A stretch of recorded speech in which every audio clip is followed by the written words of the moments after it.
Dans le chapitre 19 de Meshat Yesharim, Be'u Chelkei HaChassidut, explication des différentes parties de la piété. Alors il y avait 3 axes. Le deuxième est la façon de faire. Dans la façon de faire, il y a 2 axes. Il y a l'amour de Dieu et la crainte de Dieu. Le Rav ici parle de la crainte de Dieu. Ce n'est pas la crainte de la sanction, c'est la crainte de la grandiosité énorme, extraordinaire d'Hachem. Et dit donc qu'il faut y penser et arriver à imaginer que quand on prie, quand on fait une mitzvah, Dieu est vraiment devant nous. Et il est extrêmement haut et grand. On reprend au milieu du paragraphe, deuxième point, qui fait partie de ce point-là. Il faut encore qu'il réfléchisse à la bassesse de l'homme et sa bassesse aussi, comment dire, sa nullité. On n'est pas là? Si, c'est ça. Les filles, chomriuto vegasuto, d'après sa matérialité et sa grossièreté, évidemment. Par rapport à Hachem, qu'est-ce qu'on est? Kol sheken les filles achataim shechata meodo, et à plus forte raison, à cause de tous les péchés qu'il a péchés depuis qu'il existe. Car à cause de tout cela, il est impossible qu'il ne soit pas en situation de, on peut même dire, terreur, mais là il rache, il ne soit pas en situation de tremblement. Lorsqu'il dit ses paroles devant lui, béni soit-il.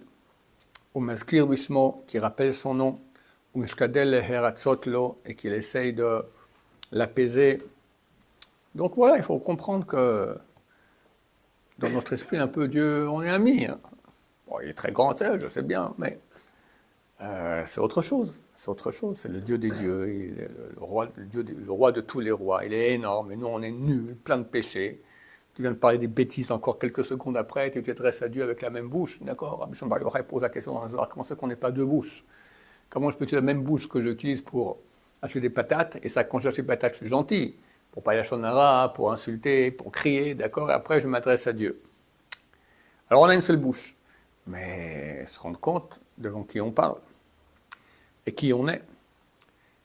Uma she'amar hakatuv, c'est ce que dit le texte des Tehillim. Evdu et Hashem bir'a vegilu bir'ada. Servez Dieu avec crainte et soyez joyeux en tremblant. C'est la dracha, c'est pas le vrai sens du verset. Tout le monde connaît cela. La dracha, presque personne connaît le sens simple. Très souvent, les sages d'Israël donnent un sens allégorique au verset. Et tout le monde le connaît, parce que c'est écrit dans la Gemara, etc. Ici, c'est Gilou Birada, soyez en joie en tremblant. C'est-à-dire que même quand tu es en joie, pas trop exagéré, d'accord, il faut qu'il y ait en tremblant. Mais ça, c'est le drash, c'est le sens allégorique. Le vrai sens de cela, de ce verset, Ivut Hashem Bira, servez Dieu avec crainte, Gilou, et vous serez heureux, Birada, quand tout le monde va trembler. Quand il y aura Gog ou Magog ou quelque chose, d'accord, tout le monde va trembler, vous serez heureux, Bezrat Hashem, ça c'est le sens simple. Mais là, le Rav, il parle après le sens allégorique, donc il faut être en situation de crainte et de tremblement devant la grandeur d'Hachem.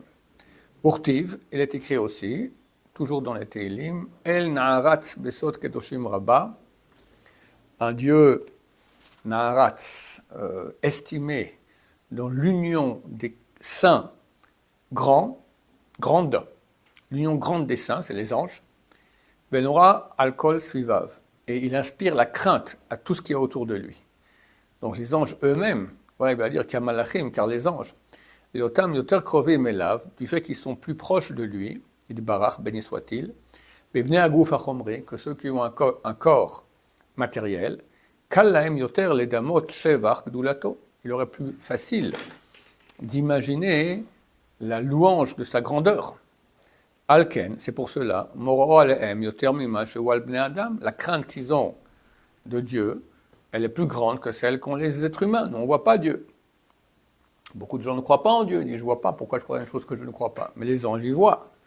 Ils voient sa grandeur. Donc forcément, la crainte qu'ils ont de Dieu, elle est beaucoup plus grande. À un point tel, c'est marqué qu'il y a un fleuve de feu qui nourrit l'enfer. C'est le carburant de tout l'enfer. De quoi, d'où il vient?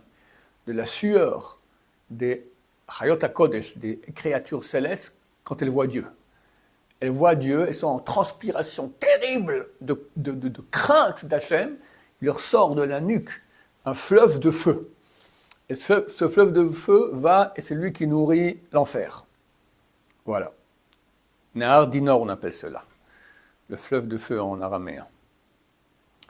Omnam, cependant, David Amelech alav shalom, sur lui et la paix, Hamshabech ve'omer, louait et disait, je me prosternerai devant Echal, le palais de ta sainteté, Biratecha, avec crainte. C'est la phrase qu'on dit lorsqu'on rentre dans la synagogue, en se prosternant, d'accord, qu'on rentre maintenant dans un endroit où il y a la présence de Dieu. Urtiv, mepneshmi nihathu. Dieu dit au prophète Malachi, si je me souviens bien à propos d'un des rois d'Israël, mepneshmi nihathu. Par rapport à mon nom, il s'abaisse, il s'écrase. Donc on voit qu'il faut s'écraser, qu'il faut s'abaisser par rapport au nom de Dieu. Vomer, et c'est écrit encore dans Ezra, Elokai, mon Dieu, Boshtiv nichlamti larim Elohai panai elecha. Ezra a réuni tout le peuple d'Israël ici à Yerushalayim, et il y avait parmi eux beaucoup de mariages mixtes. Alors il a obligé les Juifs à quitter les femmes non juives, et il s'est mis à genoux, il a prié, il a dit Boshti, j'ai honte, v'nichlamti, c'est un autre terme plus fort pour que honte, je rougis. La rime Elokai panai lechem, de lever ma face vers toi, Dieu. Tellement j'ai honte qu'on est dans cette situation lamentable. Donc on voit ici la petitesse de l'homme et la grandeur de Dieu, et à quel point on doit se rendre compte de cela et essayer d'intégrer ça, bien que c'est tout à fait contraire à nos sens et à notre nature matérielle. Ve'ulam, cependant, Aïra azot sareshi tigbar balev betrila. Cette crainte, elle doit d'abord se renforcer dans le cœur. Et après, on en verra les conséquences aussi dans les membres du corps. Et là, ça ne concerne tout à fait pas. D'accord? Déjà, notre corps est loin d'avoir la crainte de Dieu, alors encore moins dans les actions du corps. Quelles sont ces actions du corps? Koved harosh, la lourdeur de la tête, vishtahaba'a, et ce fait de se prosterner. Shiflut ha'inaim, la bassesse des yeux, les yeux baissés. Kfifat yadayim, les mains pliées, comme ça. Keved katan lifnei melech rav, comme un serviteur devant un grand roi. Vechen amru bagmara, et ainsi ils ont dit dans la Gemara, Rav apachar yadeh au matzle. Rava, quand il priait, il faisait comme ça. De là, on apprend qu'il faut prier comme ça. D'accord? On met les pouces à l'intérieur, comme ça. Amar kavda kamemare, il disait comme un serviteur devant son maître. Voilà. Vehine, et voici. Dibarnu ad ata minachna'a ou minaboshet. On a parlé maintenant de deux sujets. L'achna'a, la soumission, ou minaboshet, et la honte. D'abord, ata minyan kavod. On va parler maintenant du kavod, de l'honneur, du respect qu'on doit avoir envers Dieu et les choses qui le concernent, donc sa Torah, ses mitzvot, etc. Hine, voici. Kavod ha-mitzvah vikara kavar hizirinu alav chachamenu zron livracha. Le respect de la mitzvah et yekara, la préciosité qu'on doit avoir par rapport à elle, on a déjà été averti par les sages d'Israël de mémoire bénie. Vamro, et ils ont dit, Zekeli vaneveu. Donc, Bnei Israël, en traversant la mer de Jon, lors de la traversée on appelle ça la mer Rouge, alors ils ont vu Dieu. Ils ont dit, Zekeli vaneveu, voici mon Dieu, et je vais l'enjoliver. Alors les sages d'Israël ont appris de ce verset-là, Itnael efanav mitzvot, enjolive-toi devant lui dans les mitzvot. Tzitzit na'a, un beau tzitzit, tfilin na'a, des beaux tfilin, sefer Torah na'e, un beau sefer Torah, lulav na'e, un beau lulav, etc. Donc on voit qu'il y a une mitzvah, non seulement de faire un mitzvah, mais de la faire aussi de façon honorable, belle, jolie, enjoliver la mitzvah. Vechen amru, ils ont dit aussi, hidur mitzvah atshlish.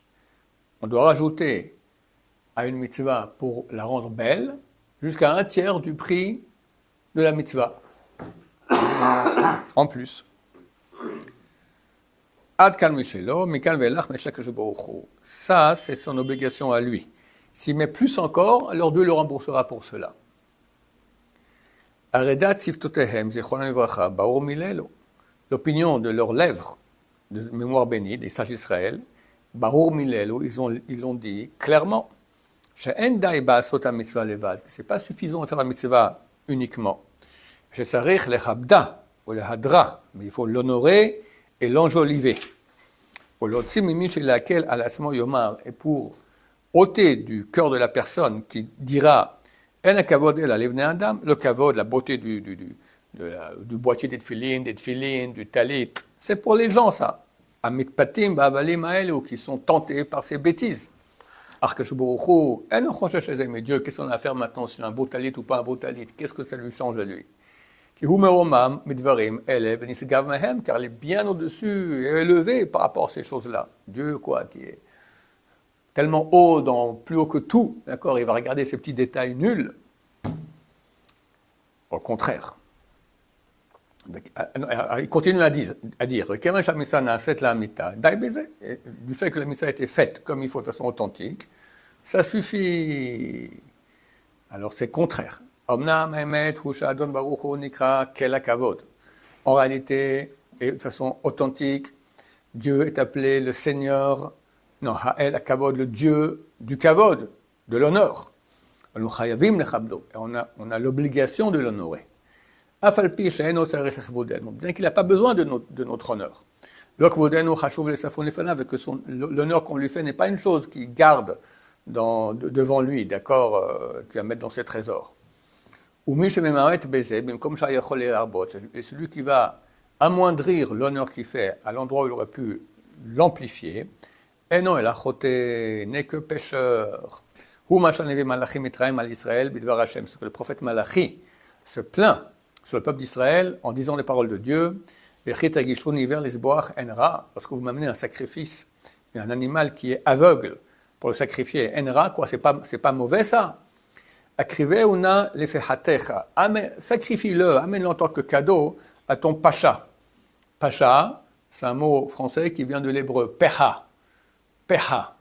Et là, pechatecha, ton pacha. Aïrsecha, est-ce qu'il sera d'accord? Aïsapanecha, est-ce qu'il va accepter cela? Il va t'envoyer balader, d'accord? Alors à ton pacha qui est nul, tu n'amènes pas un sacrifice aveugle ou handicapé, à moi tu m'amènes des choses pareilles. Baruch Adonai, l'olam, amen, amen.